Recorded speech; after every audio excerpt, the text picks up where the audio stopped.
3,000 years of monsters, and only 3 names still make people flinch: Circe. The Sirens. Scylla. Not because they were the strongest. Greek mythology has plenty of things that could outmuscle them: giants who challenged gods, creatures that turned men to stone with a glance. These 3 didn't win by strength. They won by being 3 completely different kinds of threat. One attacked through deception. One through temptation. One gave heroes a choice with no good ending. All 3 are stitched into the same story: Odysseus, king of Ithaca, trying to sail home from Troy, a trip that should have taken weeks and instead swallowed 10 years of his life. He survived a lot on that voyage. But nothing followed him home the way these 3 did. It starts on Aeaea, a remote island ruled by Circe, daughter of the sun god Helios. She didn't fight with a blade or brute force. Her weapon was subtler: herbs, potions, the kind of knowledge that doesn't announce itself as dangerous. When Odysseus' crew washed up on her shore, half dead and starving, they found what looked like paradise. Wolves and lions wandered the grounds outside her palace, docile as house pets. They weren't animals. They were men. Earlier visitors, changed. Circe welcomed the crew in like old friends: bread, cheese, wine, more food than they'd seen in weeks. The moment they finished eating, she lifted her wand, said the words, and their bodies twisted into pigs. Here's the part that stays with you: their minds didn't change. Every one of them was still fully human inside, trapped, aware, remembering exactly who they used to be while walking around on 4 legs. One man ran. Eurylochus made it back to the ship and told Odysseus everything. So Odysseus went alone. On the path to the palace, Hermes stopped him, handed him a strange root called moly, said it would break Circe's magic before it could take hold. Then he added one more instruction: when her spell fails and she panics, draw your sword. But before you trust her, make her swear an oath. Odysseus followed it exactly. Circe served the potion. Raised her wand. Waited for the transformation. Nothing happened. She barely had time to register that before his blade was at her throat. She swore the oath on the spot, turned his men back, better than before, actually, younger and stronger. And then something strange happened: nobody left. The crew stayed on that island for a full year. No monsters, no storms, no fighting, just rest, for the first time in a decade of war. When they finally did leave, Circe didn't try to stop them. She sent them off with warnings that would save their lives further down the coast. Circe isn't a story about a witch.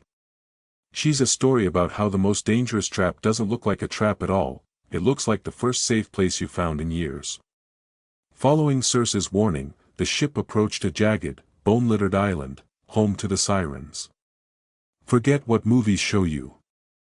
No mermaids, no seduction through beauty.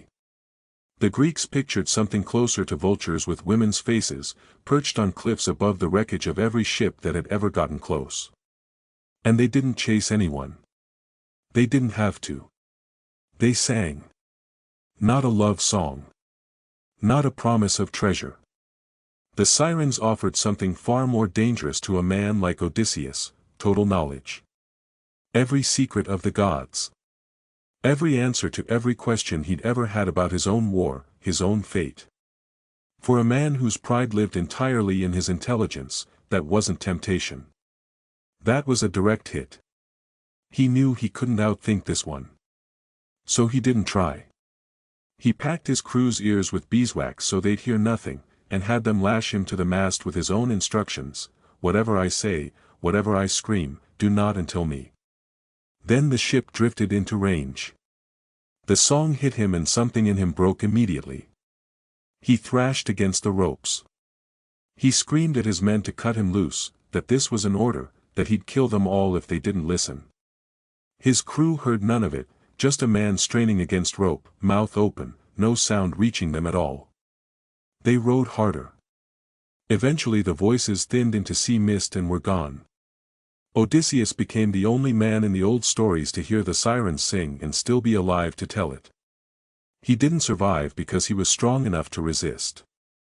He survived because he was honest enough to know, ahead of time, that he wouldn't be. Past the sirens, the sea narrowed into a strait with exactly 2 ways through, and neither one was good. On one side, Charybdis, a whirlpool wide enough to pull an entire ship, crew and all, straight down. On the other, Scylla. 12 legs.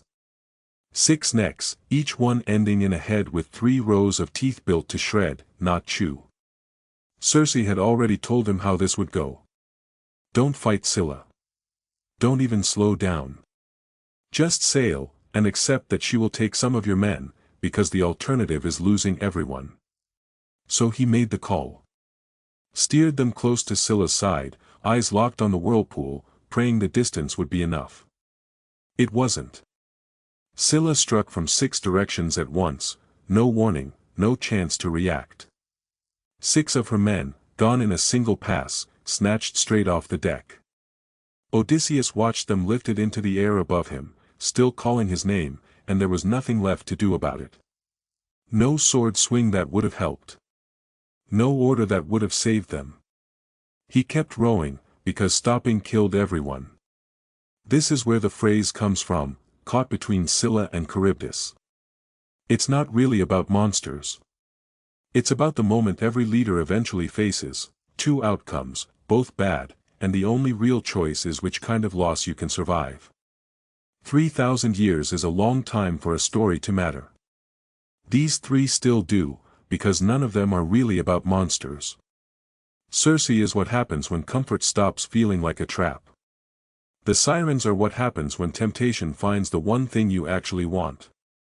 And Scylla is what happens when there's no right answer left, only the choice you can live with. Odysseus survived all 3. Not through strength. Through knowing, each time, exactly what kind of danger he was actually in.